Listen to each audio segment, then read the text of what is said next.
Okay, good evening. Welcome to City Hall. This is a City Council meeting, March 2025. I'd like to call this meeting to order, and I'd like to ask Council Member Zermenio to please do the pledge.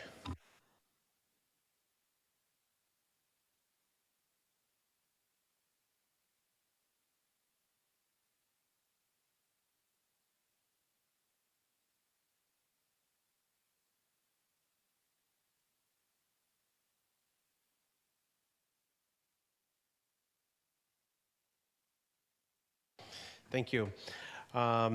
Next, we have Councilmember Andrews, who is joining us by way of Zoom.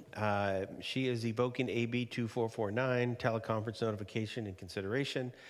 And Councilmember Andrews is not feeling well this evening and has requested to participate in the meeting via Zoom under the Just Cause provision AB 2449. So I just wanted to acknowledge Councilmember Andrews. Welcome, and I hope you feel better soon. And Madam City Clerk, if you can please take the roll. Yes, Mr. Mayor. Good evening. Councilmember Andrews. Present. Councilmember Bonilla Jr. Present. Councilmember Goldstein. Present. Councilmember Roach. Present. Councilmember Syro. Present. Councilmember Cermeño. Mayor Salinas. Present. Thank you. Before I move on, I did want to quickly consult with the city attorney real quick.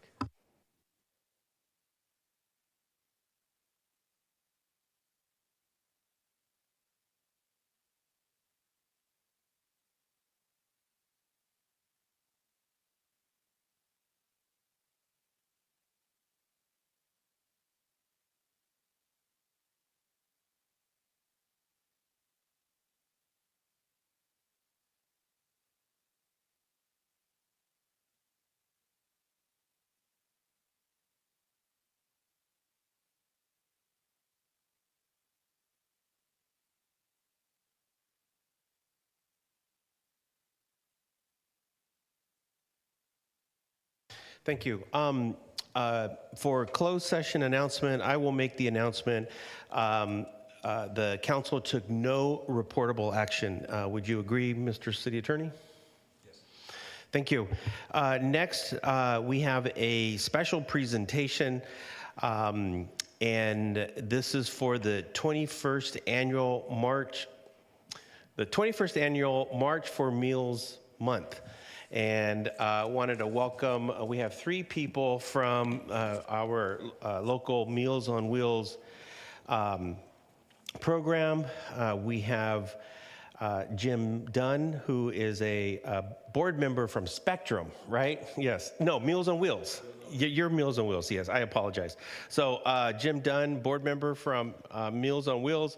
And then of course, Blake Spears, who's the board president with Meals on Wheels. And of course, Cheryl Marr, who is not a stranger to City Hall. Welcome, Cheryl. And you are the development director for Spectrum. And so I do have a proclamation, and if I can ask Councilmember Bonilla to hold that up. And then after I read this, I'll go down there, and then we'll all take a picture. And then if you wanted to make a few remarks, you can. Proclamation presented to Spectrum Community Service, Inc., and SOS Meals on Wheels. Whereas on March 22nd, 1972, President Richard Nixon signed into law a measure that amended the Older Americans Act of 1965 and established a national nutrition program for seniors 60 years and older. And whereas Meals on Wheels America established the March for Meals campaign in March 2002 to recognize the historic month, the importance of the Older Americans Act nutrition programs, both congregate and home delivered, and raise awareness about the escalating problem of senior hunger in America. Whereas the 2025 observance of March for Meals celebrates 23 years of providing opportunities to support Meals on Wheels programs that deliver vital and critical services by donating, volunteering, and raising awareness about senior hunger and isolation. Whereas SOS Meals on Wheels programs, both congregate and home delivered, in Hayward have served our communities admirably for more than 4 decades. And whereas in 2024, SOS Meals on Wheels delivered 92,566 meals to 533 seniors in Hayward, and Spectrum Community Services served 30,574 meals to 1,649 seniors in Hayward. And whereas SOS Meals on Wheels programs in Hayward provide nutritious meals to seniors throughout Hayward that help maintain their health and independence, whereby preventing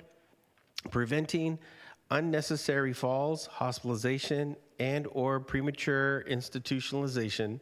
And whereas Spectrum Community Services and SOS Meals on Wheels programs serving Hayward are more than a meal, providing a powerful socialization opportunity for millions of seniors to help combat the negative health effects and economic consequences of loneliness and isolation.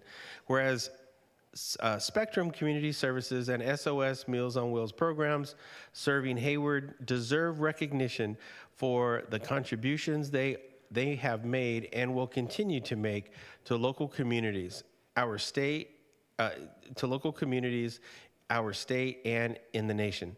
Now, therefore, I, Mark Salinas, Mayor of the City of Hayward, do hereby proclaim the month of March 2025 as a month celebrating the 23rd Annual March for Meals Month. Ladies and gentlemen, let's give everybody from Meals on Wheels a big round of applause.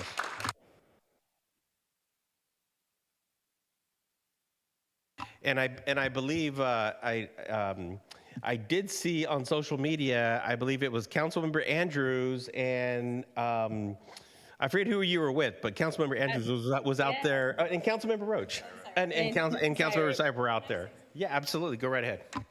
Thank you. Yes, we were out there last Friday, and it was a real honor to be there that day. We got to drive around and deliver meals that day, and just see what an impact it really has on the customers that are, or clients that are receiving the meals. I also got to play mayor for the day because they had announced that I was the mayor pro tem, and so they thought they were getting the mayor, and they were disappointed. So they said, "Hey, I thought he was a guy," and I'm like, "Yeah, sorry, I'm just the vice mayor." It was a real confusing day for everybody, but it was wonderful, and I just saw the impact that the driver had. The relationships that he had with the clients, right? And then I got to go have a meal at the Spectrum site, and that was also wonderful. And I had this amazing conversation with this guy that we just sort of started talking. The English wasn't that great, but in the end, it was this incredibly impactful conversation on me about sort of being a public servant. It was amazing. He was amazing. So thank you so much for what you do. I think it was really important for all of us to see it. I was joined with Councilmember Syrup and Councilmember Andrews that day. So thank you for everything you do. Thank you, Mayor. Councilmember Andrews. Yes, thank you, Mayor. Thank you for acknowledging us that day, and us being on social media, serving the community that day, and wanted to give a special thank you to Duke and Marin, who showed us the ropes on what to do for the day and serving meals to those in need. And I think the staff there just does a fantastic job, and they really treat their clients as clients, and you can tell that they're very service oriented. So I just wanted to give a huge shout out and kudos to your team there. They're doing rewarding work. So thank you all for what you do for our community. Thank you. Councilmember Syrup.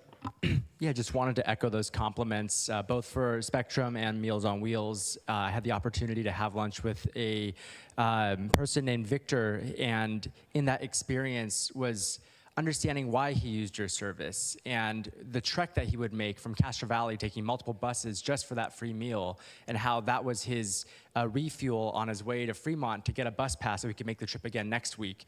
And in these conversations, it also showed me two things. One, how grateful and proud I am that as a city, we help fund this work, that we're partners in addressing this problem around feeding our people, our seniors, and folks that are unhoused, but also how much more work we have to do as well. And so I really appreciate you just holding down the fort in this space. And it's really a charge in my eyes of what more we need to do to address this problem of hunger in all of our communities. Thank you. Thank you. Okay, let's take a picture.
Mayor Salinas, council members, and esteemed staff, I just want to take a second to thank you so much for this that you've given back to us, because we feel like what we get from the city of Hayward is very, very important to us. We've been around 60 years, and we service 8 cities, but Hayward was the first city that we serviced. And now you're still the second largest in terms of the number of meals that we provide. And we at one point were even housed at Hayward. So we have a strong connection with Hayward. We look forward to continuing it in the future. If you ever have any questions, you know Charlie well. My name is Blake Spears. I'm president of the board. Would love to hear from any of you, anything we can tell you, but sincerely appreciate all of your support. We really do. Thank you. Good evening. So I'm Carol Mahar, the Development Director at Spectrum Community Services, and I want to thank the 3 council members who came out to Champions Week this week, and I believe all of you have come at some point, because I remember last year. So thank you so much for joining us during Champions Week as part of the National March for Meals campaign. It meant so much to our seniors and to our team to have you there and to help shine a light on the importance of senior nutrition programs. At Spectrum, our goal is simple: to make sure that no senior in Alameda County has to wait for a meal. Right now, we're proud to say that we don't have a wait list, but with rising cost, growing demand, and stagnant funding, that could change quickly. Nationwide, 1 in 3 Meals on Wheels programs do have a wait list, forcing vulnerable seniors to wait months, even years, for the meals and daily check-ins that keep them healthy, independent, and connected. That's why Meals on Wheels of America launched End the Wait, a national campaign urging communities to act before wait lists form. So Spectrum's doing everything we can to hold the line. Last year, we served over 170,000 meals to older adults through our home-delivered and congregate programs, but we need your help to keep up. So please continue to advocate for senior nutrition funding, consider partnering with us to raise awareness and to encourage residents to support this work through donations and volunteerism. So together with sister organizations like SOS Meals on Wheels, we're building a strong web of care for older adults across Alameda County so that they can age at home with dignity and connection. So thank you so much for your continued support of Spectrum and our mission to enhance the quality of life for seniors and for families who are experiencing low income in Alameda County for more than 50 years. If you or someone you know could use support, please visit our website at spectrumcs.org. Thank you so much. Thank you, and I apologize. It's Carol, not That's Cheryl. okay. You're very generous. And I think, I believe I am on the calendar for soon. I don't know when, but I think I did. I think I did see it. Wonderful. Well, thank you very much. I appreciate it. And again, let's give Spectrum and Meals on Wheels another big round of applause and for all the work that they're doing. Okay, I'm going to move on to public comments. This is reserved for anybody who is in the chamber or online that would like to make a public comment on an item on the agenda or not on the agenda. And let me see if there is, I do have one hand up. Peggy Guernsey. Go right ahead. Thank you very much. I have a comment to make in regards to the tree ordinance. I have several questions that I sent to all the council and have not heard a response back in a week or from the arborist.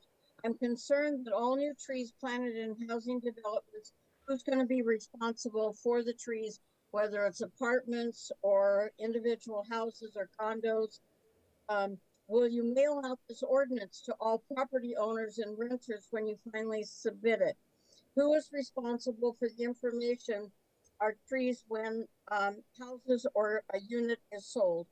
Who still has a tree on their property that was planted years ago in projects? I understand many of these trees were maintained by the city. There's a list of replacement trees. What's going on with that program? In section 10.15 or dash 15.17, what if new owner plants a tree that's an invasive tree? Will you have pictures of these kind of trees? In on number 20-1, permits the tenants, what if the non-owners want to do and they cut the tree down and the owner doesn't know what's going on? Who's responsible? What is a box tree? What about city trees planted years ago city on private property? Some of them are still being maintained, but I don't know what are and what things mentioned in this ordinance. What if an owner hates to maintain the tree droppings and the roof damage and wants it gone? What if living in fear of a tree falling or the limbs falling down, the fronds dying from palm trees that are blowing out in the wind? What if your neighbor's redwood tree puts a hole in your roof and the city has told them they can't cut down the tree? Tennyson at one time had palms on every single property. They were all cut down and taken out of there by the city. They still haven't been replaced. There are some trees. And when are you planning on replacing all these trees in Palmacia? I know they're in April Court off Gadding Road. There were 2 heritage acreages of apricot trees that were bulldozed out of there for those single family homes. And I have not seen anything or heard anything. And I've asked a couple of council members, what's going on? You didn't replace any of those trees. And there really is no way to replace a heritage tree. Once you've killed it, it's gone. Sometimes you can take cuttings before you destroy the tree. Maybe we can start a new orchard with them. And our arborist can tell me about that. But I would like some answers to these questions, please, and thank you for your time. Thank you. 4 seconds left. Thank you. Thank you. So I don't have any cards here in the chamber, so I'd like to close public comment and move on to city manager's comments. Madam City Manager. Thank you so much, Mr. Mayor, City Manager, Dr. Ana Alvarez. It gives me a great pleasure to announce to the public and to the City Council that the Hayward Police Department has successfully completed a 4-year CALIA accreditation cycle. CALIA stands for the Commission on Accreditation for Law Enforcement Agencies. It was created in 1979 through the joint efforts of the International Association of Chiefs of Police, the National Organization of Black Law Enforcement Executives, the National Sheriff's Association, and the Police Executive Research Forum. Today, CALIA is widely recognized as the gold standard in public safety and ensures professional excellence through compliance with over 400 nationally recognized best practices. Accreditation through CALIA is a voluntary process through which nationally recognized expert assessors annually review Hayward's Police Department's compliance with nationally recognized best practices and offers recommendations for operational and organizational improvements. The formal public hearing was held last Saturday in Garden Grove, California, Mayor Salinas, Chief Brian Matthews, and members of Hayward's Police Command staff participated in a final examination review by the CALIA commissioners, who voted unanimously to approve the Hayward Police Department's reaccreditation. To put this accomplishment in context, which is important, there's about 18,000 law enforcement agencies in the United States, and approximately only 5% of these agencies are accredited agencies by CALIA. In California, there are only 14 CALIA accredited agencies, and the City of Hayward Police Department is one of them. This is the 5th CALIA accreditation and reaccreditation for the Hayward Police Department. And please join me in congratulating Chief Matthews and the entire Hayward Police Department for this incredible achievement.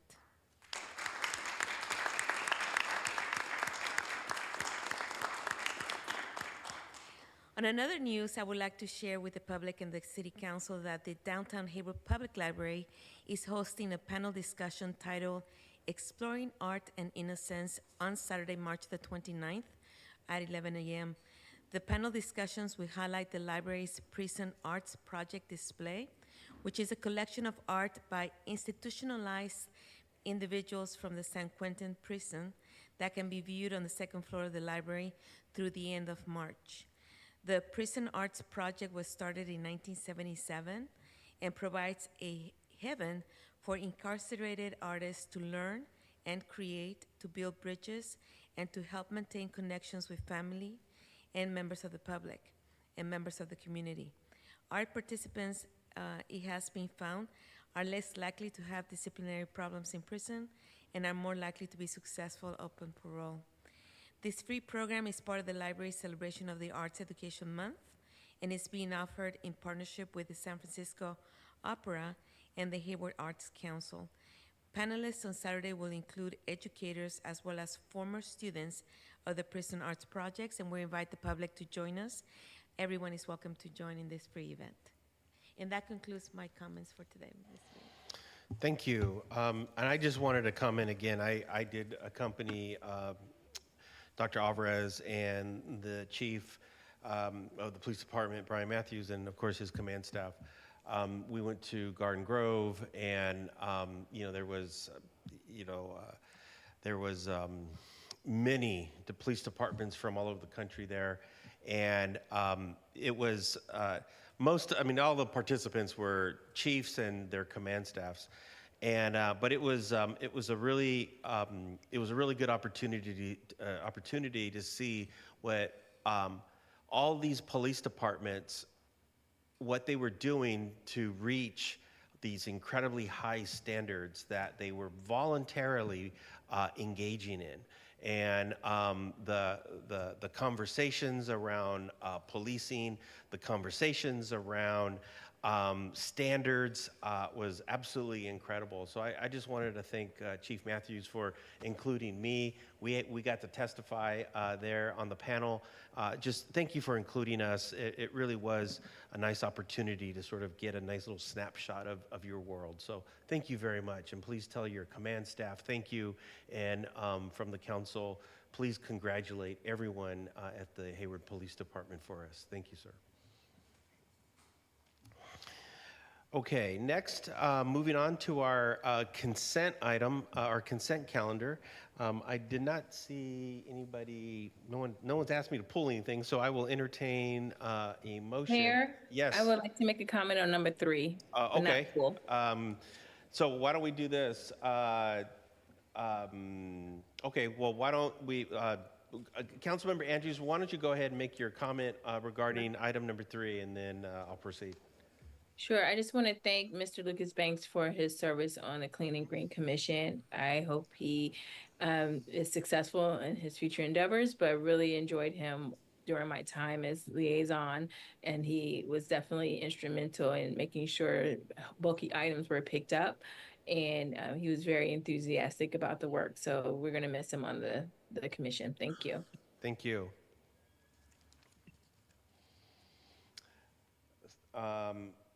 What I'll do is I will close questions. I'll ask for public comment. There is no public comment, so I would like to close public comment, and I'll entertain a motion. I'll move the items. Moved by Councilmember Syrup, second by Councilmember Goldstein. And Madam City Clerk, if you could take a roll call vote. Thank you, Mr. Mayor. Councilmember Andrews? Aye. Councilmember Bonilla Jr.? Yes. Councilmember Goldstein? Yes. Councilmember Roach? Yes. Councilmember Sire? Yes. Councilmember Cermeño? Mayor Salinas? Yes, and Thank it you. unanimously passes. We have one item on the agenda tonight. It's the legislative item. Item number 4, LB 25-009, General Plan Annual Progress Report. Accept the Hayward 2040 General Plan Annual Progress Report for calendar year 2024. And anytime I see Development Services Director Sarah Bowser accompanied with Leah Schmidt, I absolutely know we're going to listen to some fantastic information about the general plan. Oh, yes, you will. Good evening, Mayor All right. Salinas and members of the council. It's so nice to be here with you tonight. I am making a presentation on the 2024 General Plan Annual Progress Report. Planning staff provides this report annually to the City Council before submitting it to the State Office of Planning and Research and the State Department of Housing and Community Development in accordance with state law. So while planning did take the lead on preparing this report, I would be remiss in not mentioning the fact that we received input and support from nearly all city departments and divisions in preparing this, including but not limited to public works, engineering, transportation, utilities, fire, police, library services, housing, community services, code enforcement, maintenance, and the city manager's office. I'm sure I've left someone off, but thank you to everybody. It was truly a group effort. So the Hayward 2040 General Plan and related implementation plan was adopted in 2014. The general plan is organized into various elements, and all of the elements contain goals, policies, programs, and actions intended to guide development in the city through 2040. In 2023, the city adopted an update to the housing element, and in 2024, we adopted an update to the climate action plan and amendments to the hazards element and a new environmental justice element. At that time, the general plan implementation plan was amended to incorporate new programs within the mobility element, the natural resources element, and public facilities and services element. These incorporated CAP-related measures intended to help the city achieve greenhouse gas reduction targets. The table on the slide provides a snapshot of programs and program status by element. In total, there are 433 programs, and you can see that the elements have a range from 3 to over 120 programs. 10% of the programs are complete in that there's no additional work to be done on them. 50% of the programs are listed as partially complete, meaning that they may have started, they may include numerous components or parts or steps which are done or may be partially done or may require additional work to be updated throughout the life of the general plan. Therefore, some of these programs may never be complete. They will just be ongoing. Oh, apologies. 24% of the programs are ongoing in that they require annual or some other measure of reporting, monitoring, or outreach. And then finally, 35% of the programs have not been started for various reasons, such as staff capacity, funding, or shifting priorities.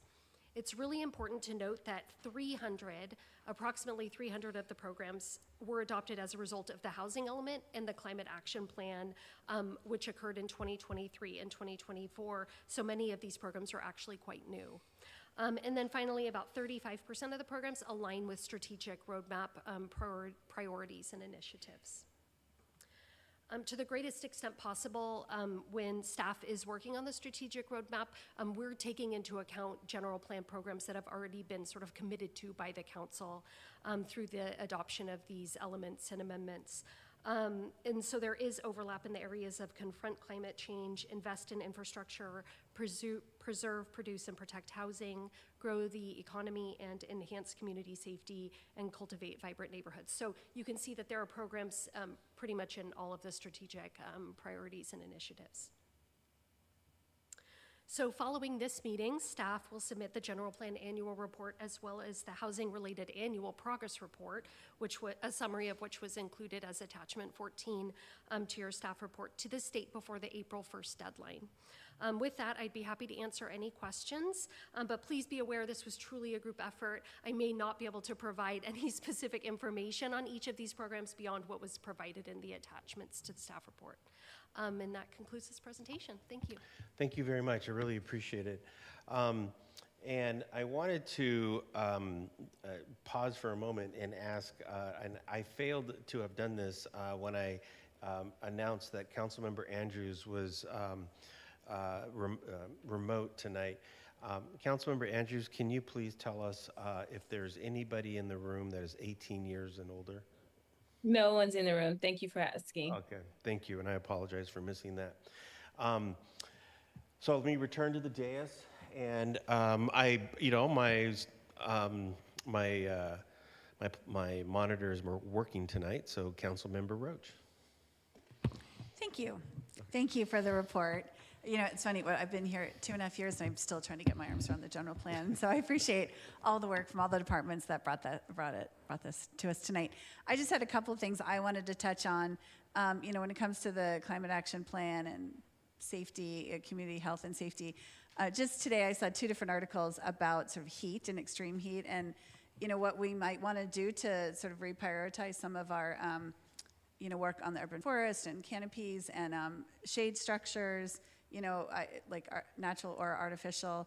So there was one, it was really timely because we were just talking about seniors with Spectrum and Meals on Wheels, because there was a report today that said that those in a certain age group could age up to an entire year faster if they live in extreme heat neighborhoods. And so I think knowing that we have some of those in Hayward because we have a lot of sort of heat islands, I would really like to see us try to sort of bump up some of that work. And then also today, I think just in San Francisco, they were saying that they had 2 80-degree days in San Francisco, and this is the earliest on record in San Francisco for 20 or 30 years. So I would like to see us, try to reprioritize that. I know this is just an update, but since we're here talking about it, I would like to see that because I think it's so important. And then the other thing was I wanted to just ask, and I'm glad Chief Matthews is still in the room, is, one of the priorities under community safety was working with the schools. And given with SROs not in the schools anymore, what does that now mean for the goal under the general plan for school safety? Because there's a lot of talk about it in there, and I'm assuming that was set when the SROs were still part of the program. But I don't know if Chief Mathis, if you want to answer that. But just wondering now, given that I think we have seen some increased incidents in the schools, that might be anecdotal from what I know. But what does that now mean under the general plan for what HPD is doing with that? Good evening. So that's a great question. And I just want to assure everyone that although the SRO program is not currently in existence, there is continued collaboration with HUSD on safety issues, including a sergeant who we have assigned as a liaison with the school district that's in the police department. We review all of the safety plans for all of the campuses, engage in conversations around current issues and engage in conversations around training staff to be able to recognize when things are escalating. So there's a lot of work that is still going on, in my opinion, that's relevant. But I think a conversation about refining that may be worth it, depending on what happens with that SRO program. Yeah, just because the way the wording is, I think we're not doing some of that. And then while you're still there, and this is both a housing question and a public safety question, the plan was created in, what was the date, Lee, is it 2012 or 2014? 2014. Most of the elements were adopted. Okay, yeah, and it's obviously life was a little different. That was post-COVID or pre-COVID, and also it was pre-fentanyl. And I'm just wondering, I feel like we had a certain approach to the unhoused community and housing and trying to sort of find housing for everyone with shelters. And I just feel like from what I'm seeing all over the region, everywhere. I mean, there was even a report about Canada that fentanyl seems to be a whole different animal, and would that change what our goals might be, given that it just seems, whether it's more prevalent, it just seems like anecdotally seems like there's more people that don't want to accept shelter because this drug is so intense. How do you see that goal changing? Well, to echo what you said, fentanyl is a regional issue, and I don't know that it's necessarily specific to the unhoused community, although we do see cases there. And I'm not sure. I mean, I think that it warrants again, maybe future conversations around what the goal should look like now. I mean, we're 11 years past when it was created, and I think experience some different challenges now related to that. So I'm not sure if that answers the question. But Yeah, and maybe it's not just a question for you. Maybe it's one of the other departments that I think there does seem to be this difference between people that are generally unhoused and would like shelter, and then other people that don't want that and they want to sort of continue to live on the streets where they're living. And so how do we decipher those two when because I feel like we lump them all together in trying to find solutions. yeah, I think in conversations there are generalities, and I know that talking to folks that do the work, both in the police department and other city departments, every single individual case is nuanced, and so it's really hard to come up with a single strategy that applies to everybody, because everybody's needs are different, everybody's willingness to engage, is different at different points, in their lives and their situations. So it's hard to frame a goal around all of that when it's a very complex challenge. Yeah. Thank you. Thanks for being here today. And congratulations on the CLE accreditation. Thank you. In other words, I just wanted to say, I just appreciate the way the goal, all the goals change and we have to pivot and sort of reimagine how things are as emerging, trends change. So thank you very much for the report. It worked. Thank you, Mayor. Councilmember Zermeño. Mayor, thank you. And thank you very much for the report. Kind of reminds of a jigsaw puzzle, taking all these figures and symbols and projects and putting them all together in a very good document. So I thank you. And I love the inclusion of the climate action plan, which is something that's extremely very, very important. And I appreciate my colleagues Rocha's comments about tree canopy and trees, and also environmental justice. I think that is tremendous. And of course, we also included the word equity in it, and that's inclusion. So it's tremendous.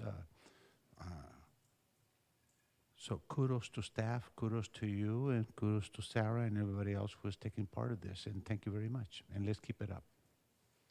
Thank you. Before I call upon Councilmember Bonilla, I'm going to go online and have Councilmember Andrews go ahead and speak. Thank you, Mayor. Thank you, staff, for the presentation. Nice to see you. I think it's Senior Planner Schmidt. It's been a while, so I'm happy to see this presentation. I wanted to just ask a couple of questions regarding the crime prevention section, and this isn't necessarily for the chief, but more of what are some of the crime prevention by design measures that we are doing as part of this general plan? Is there an effort there in terms of street furniture, lighting, anything that is specifically called out? There were a lot of documents, so forgive me if I missed them, but didn't know if that was something that was identified completely. Absolutely. So there is a program in the attachment 6 community safety element, CS-3 crime prevention through environmental design checklist. Basically, it says HPD provides literature related to CPTED is the acronym for it, that is available through the police department's crime prevention coordinators. So when planning receives a development permit application, we typically will route it to the police. They will review it for CPTED and then other issues if it's like a use-related project. And then the CPTED coordinators provide a written report of their findings. Typically, they'll make recommendations to staff, which would be incorporated in the project design. I don't have the CPTED checklist because that's a matter of detail that the police. I did see that. Just more of like what the city, for city property, what are we doing for lighting? I know they have that program. I've seen some of the pamphlets, but wanted to see, do we have any goals identified as part of the general plan in terms of I don't know if there's anything that we can do to help get some kind of contribution as part of impact fees that help with city property and managing lighting, not just the development itself. Yeah, so what I'm presenting on is an update on the general plan programs that are adopted. If that's a new general plan, program or a different program you want to put under the strategic roadmap, that would be something you would add there. This is simply just an update on what was already adopted by the council. Okay, got it. And so I would assume the same would be for public art if we were, I know that we brought that up a few years ago, and I know it was brought up during the roadmap, but during the general plan update, is that something that we can also revisit as part of the existing programs that have already been identified? So the closest I can find is in the economic development Okay. element, which is attachment 5. There's Okay. a cultural commission. That program has not started. But there's no specific program related to an impact fee related to public art that's been Okay. adopted in the general plan. Okay. All right. I would like us to revisit that in the future next time we do an update, but also during the strategic roadmap. And then I just have a few more questions, Mayor. For the white glove service, is that for developments to come through? I saw that identified in that same section. Does that apply to all the departments, or is the white glove service just for economic development? Well, I am speaking for economic development right now, so I'll tell you how I understand it. Typically, if a new commercial business or industrial business or large scale developer is coming to the city, Paul and his staff will come and speak to planning, building, fire, and engineering, public works, and they will attend meetings, they will check in with us, they will be a liaison between whatever staff is working on a project at a particular moment and the developer. And so my understanding is that's sort of that service. Now, it touches everybody because we all work as a team to get a project through. But economic development is kind of that touch point for the applicant as they're going through the process. Okay, I would say I would like to see some kind of goals or metrics on that service, and whether it's economic development taking lead on that or other departments getting on the same page and what is realistic for goals for that service. I think that would be great. And then the other questions I have are more general, so they're not even specific, so you don't have to worry about that. But just in general, is 433 initiatives a lot for a general plan, given that we're at 10%? I know that we're at a higher percentage in terms of in progress, but does that seem like a lot since we're at 2025, and just want to make sure that this is attainable, the initiatives we identified with the plan? Yeah, so it's a 20-year plan. And it's important to note, I said in the presentation and in the staff report, about 300 of these programs are new, meaning they were adopted in 2023 with the housing element and in 2024 with the climate action plan update. So it is a living document. It does change from time to time, and clearly we did add a lot of climate-related programs with that update in 2024. And so looking at it, and you see about 34 of the programs are either underway in that they have annual reporting, outreach, or some other requirement on an annual basis, and 10% are completed. You're looking at about 34% are sort of completed or underway in the manner they should be, and 16% are partially complete. So over 50% of the 300 programs, even of the 433 programs, are underway in some manner, and 300 of those were just adopted. So, Okay. In my opinion, I think that this is absolutely, aspirational in some ways, but it's a good roadmap, particularly because staff makes every effort to align strategic roadmap priorities with these programs. And these programs were adopted prior to many of the council being here. So city staff, it's important for us to have an idea of how to move forward so it's not changing every year, for efficiency's sake, for funding, for staff retention. It's important to have these programs, even if some of them don't get accomplished, because there's a lot. So it's manageable. Basically, I'm concerned about staff workload, so that's why I'm highlighting the number there. So it a is lot. manageable for staff? Yeah, I mean, I can't speak for, I would say the very heavy lift in this document, if you looked at it, are the cap-related measures. And Eric Pearson and, his staff are not here right now. But I would say that they have a tremendous amount of work on their plate. And that's reflected in city goals of reducing greenhouse gas emissions and protecting the public from heat island effect and, other issues. But they have a lot of work ahead of them. All right, thank you. Thank you. Councilmember Bonilla. Thank you, Mayor, and thank you, Ms. Schmidt, for this great update. It's good to see all the progress that we're making. I do have a couple of general questions. The first one is, how should we and the public kind of generally think about how the general plan and the strategic plan work together? Well, the general plan is a 20-year document, right? It changes from time to time, but you don't see general plan amendments, even every year. We happen to see 2 in 2023 and then again in 2024, but it's going to be a while before you see them again. So the strategic roadmap changes, annually. You reevaluate it. You just did at the beginning of March, and so those are the more immediate goals and priorities and initiatives for this council that's sitting here. And what staff tries to do is to lay it onto the work that we've prior councils have committed the city to, based on a vision of how Hayward will grow over the next 20 years. And sometimes it's going to deviate, but for the most part, what we're trying to do is stitch them together. In the strategic, I think they align more than they diverge. I think that the strategic roadmap adheres pretty closely to the goals and the programs in the general plan.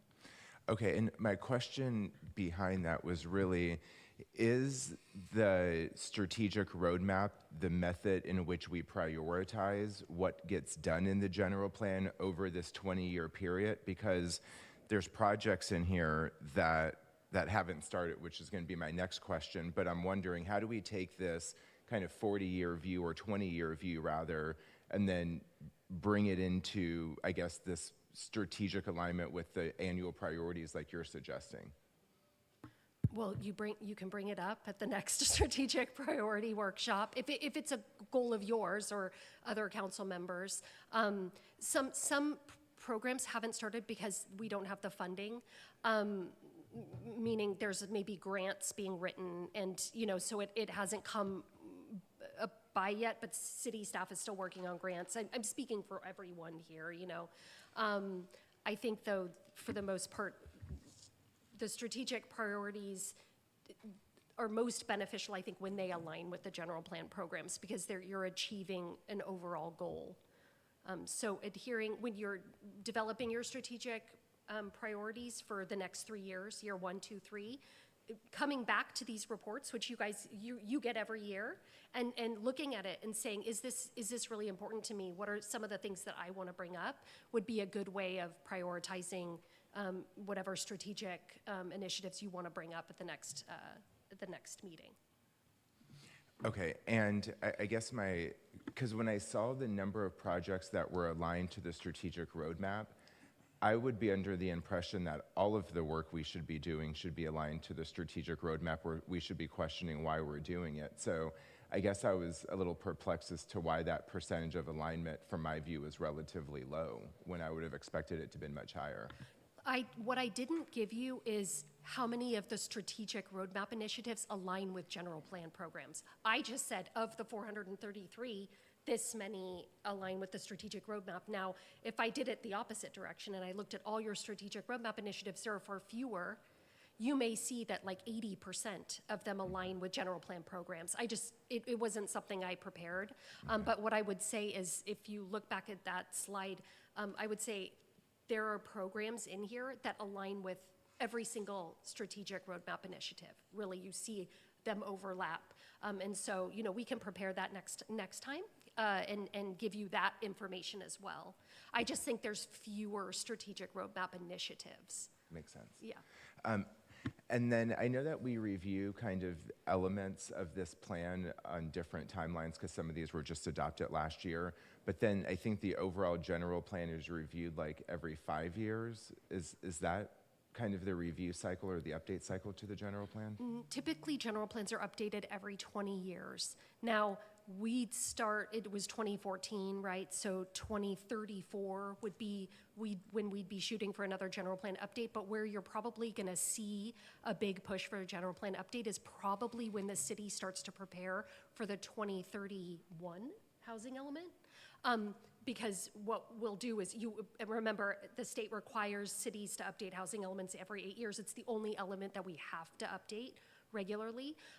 Probably what'll happen is you'll see the housing element be updated and our whole general plan will go with it, because you'll want to look at mobility and you'll want to look at environmental justice and how, all of those things will come together. We'll do a big push on community outreach, and it would make sense to update the whole general plan at that time. Okay, got it. Because I guess I was also wondering, I see a lot of these projects in here, and I'm just wondering, how relevant they are still today, right? And then, especially if I see a project that was supposed to start in 2014 and finish in 2016 and it hasn't started yet, it's like, is it still relevant? Do we still need to do it? Should we still be focused on it? So I guess we'll update that when the time comes. But it's not like we would draw down these projects to start working on unless it's aligned with the strategic priorities that we set on an annual basis, right? Okay, thank you. And then those are all of my questions. Thank you so much. Thanks, Mayor. Thank you. Councilmember Syra. Councilmember Bonilla asked most of my questions, so I'll reserve my notes for my comments. Thank you. Thank you. Councilmember Goldstein. Yeah, thank you. I really had no idea in 2012 when I joined the General Plan Update Task Force that I would one day be sitting up here. And it's an interesting perspective watching the development of the General Plan, all of the input from our community, down to the stack of paper. The first publication of the 2014 General Plan Update, if I remember correctly, was a stack of paper that was quite large. And that has since been turned into an electronic document and is updated and maintained on the City of Hayward website. So anyone that wants to review what our general plan contains, they can go research and see. And then, of course, talk to us about how our priorities align or don't with the general plan update. But in any event, I just wanted to thank you for all the good work you do. Having been part of that process, I've recognized that it's very time-consuming, very thought-provoking. But it's also, it's like giving birth to a baby in a way, right? It's a gestation period. It's pulling people together like family and having this whole discussion. And in any event, I just give you kudos for shepherding this whole process through all these years. Thank you. Thank you. I don't have any more questions. Let me close this portion, move on to public comment. I don't have any cards, and I don't see anybody online. I do see somebody online. Rose A, and I believe that is Miss Aguilar. That's correct, Mayor. Sometimes the computer pulls up the rows, but it's row. As you know, both, either. Anyway, I want to say that I want to give a shout out to staff for this very informative report. And I want to speak specifically to the housing element, program H6, which relates to inclusionary housing. And I'm wondering if the actions, policies, and strategic plan based on those actions and policies is adequate to achieve our RHNA numbers, which I believe the end is nearer, is coming in a year or so, for the low-income housing, both owner-occupied and rental. So is this, can we do does this housing element need to be revised to achieve our RHNA numbers? And what, if not, what does? And if it's not adequate, shouldn't we be talking about that? If we need to make changes. And the second thing is, does the housing element have an action, policies, and programs to reduce and eliminate housing zoning segregation based on income level? I'm going to be advocating for integrated housing development with a variety of income levels in each development, housing types for a variety of income levels in each development that we have go before the council. And I think there's something on the Planning Commission's agenda on Thursday that kind of reflects that direction. And so given what we know about the potential, what we know now in this current housing crisis and potential future impacts on residents, given the governmental atmosphere, why are we still going to be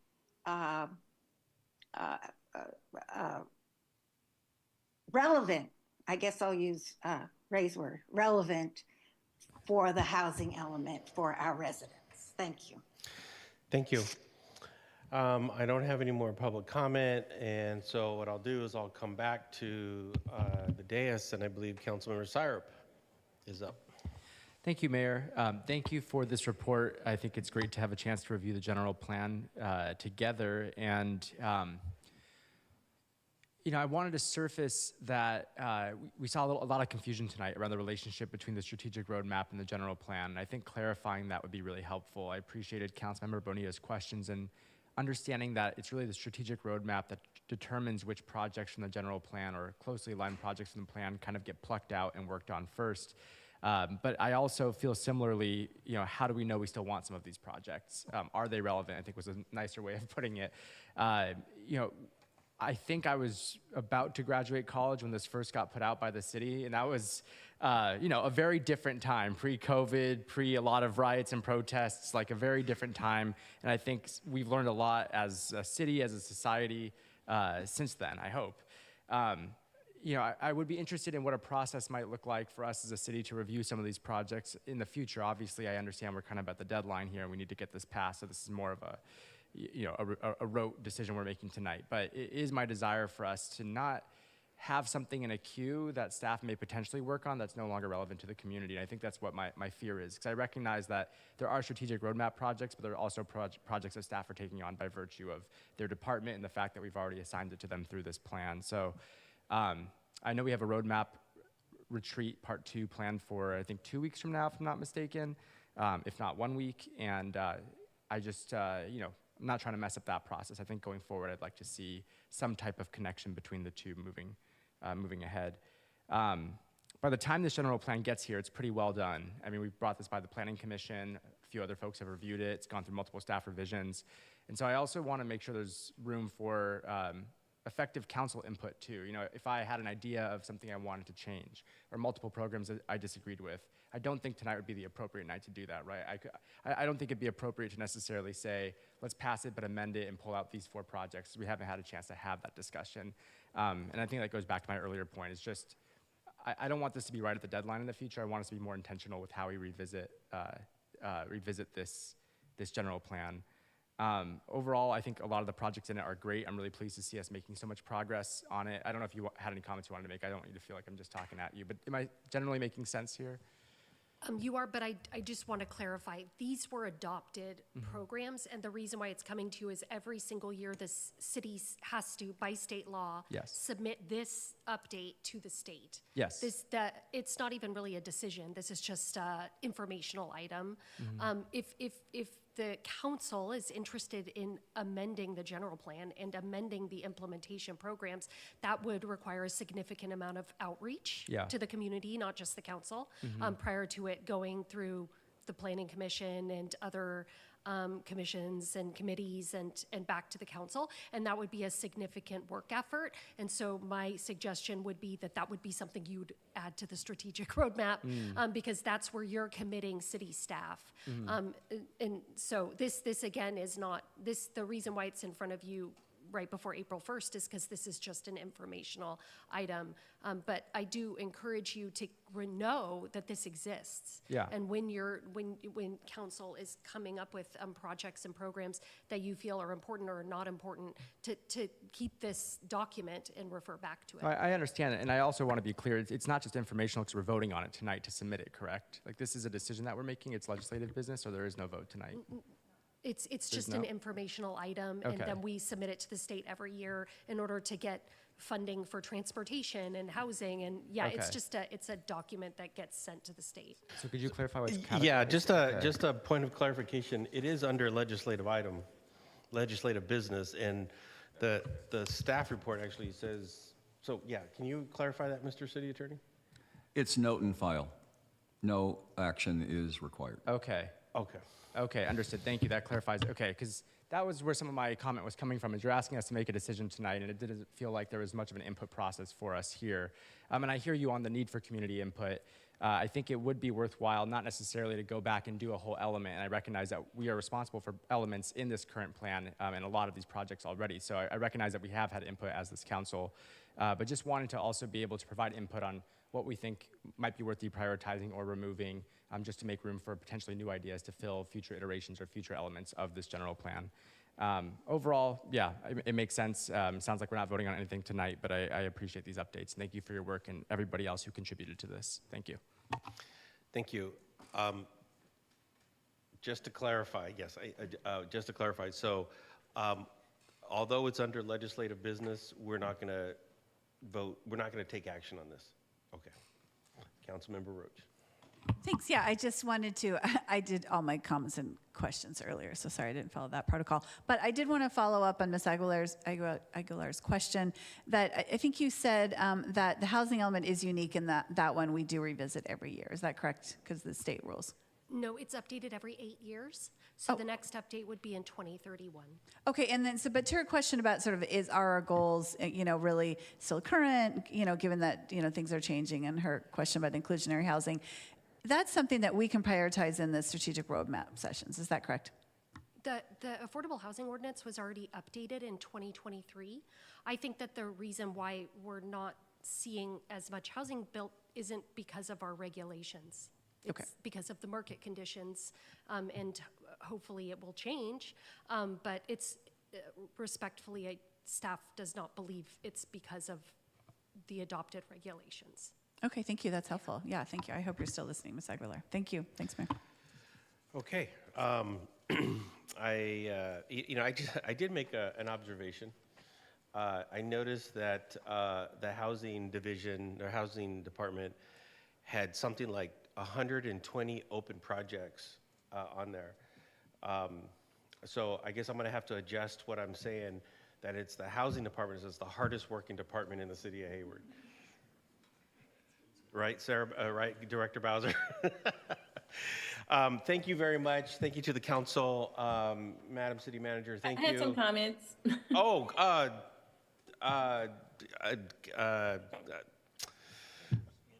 Councilmember Andrews. Yes, yes. I apologize. Sorry to throw you off. Sorry that my is throwing you off tonight. Thank you to the staff for bringing this informational item to us. That definitely changes the flavor of my comments tonight. So thank you for that reminder, Senior Planner Schmidt. Wanted to just acknowledge all the efforts that I'm seeing against this plan, and I do look forward to our next roadmap discussion, and would like to have this lens when we do have the roadmap discussion, just because we kind of do it in a silo. So understanding where we're at with our general plan, understanding where we're at with our RENA numbers.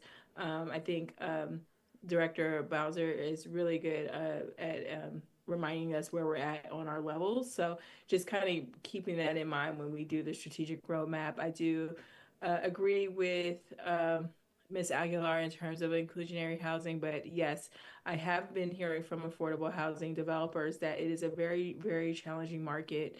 And it's not just the interest rates, but also the funding. And we should be advocating at the state level in terms of providing more funding for affordable housing, as a lot of that funding is getting redirected to other priorities, but also it's running out. So I encourage that same advocacy that I'm seeing here at the city level to making sure our codes are, passing the affordable housing test, the inclusionary housing test, to actually getting the funding for the developers to actually do the developments, because that is also very important.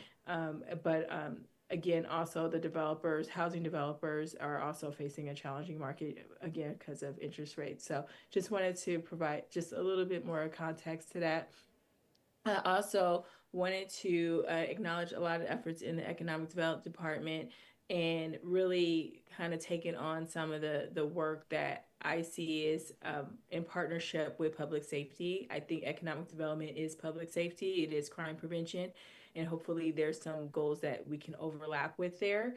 And also looking forward to seeing the results of the 100-day action plan that we've been seeing for the downtown area. Would like to see that apply to more initiatives of the general plan, so we can start seeing some of those projects move forward. And then just also, I know there were some items related to bus stops, and hopefully we can lean on our partners at AC Transit so we can get some of those initiatives going faster, and also partnering with economic development and public safety. So again, just thank you all for all your hard work on this item. I know it's a heavy lift to do general plans, so thank you for bringing us the update. Thank you, Councilmember Andrews, and I apologize. I usually have you sitting right here to my left, so I apologize. Seeing no more comments, I will, Ms. Schmidt, do you have what you need? Thank you. Appreciate it. Thank you on behalf of all of us again. Okay, so I'd like to close this item, move on to council reports and announcements. Councilmember Zermanian. Mayor, thank you very much. Next Monday, we celebrate the birthday of Cesar Chavez. So this Saturday, if you have an opportunity, drop by City Hall Plaza at 11. We're going to celebrate his birthday. There will be Tres Leches cake from Don Polvorón, Ballet Folklorico from Winton Middle School, Glassbrook third graders marching on Brown City Hall Plaza, yelling, "Si se puede, si se," they're really very cute. And then a couple of other speakers will touch a little bit about Cesar E. Chavez. So 11 o'clock Saturday, City Hall Plaza, and thank you very much. See you. Thank you. I wanted to give you an update. Last week, I had asked everyone and invited everyone to Casa del Toro to a reception that was to support Tennyson High School We the People class.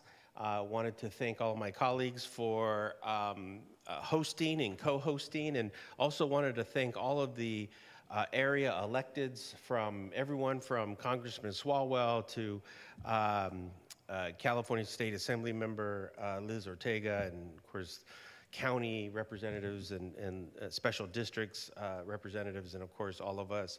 The good news, I'm pleased to report that we met and exceeded our fundraising goal. And yes, we did. Thank you. As of yesterday morning, we were literally thrown over the top on our fundraising goal with 2 outstanding commitments to come in that will further our fundraising goal. And now we are able to get those 22 Tennyson High School We the People students out to Washington, D.C. to have a good trip so that they can learn about government and learn about the legislative process. So I wanted to thank all of you for participating and joining in on that. Wanted to thank all of the representatives who came in, and of course, Congressman Swalwell, thank you very much for making it out to Hayward on Sunday. There are no council referrals, so with that, next meeting is April 1st, 2025 at 7 p.m. Meeting is adjourned.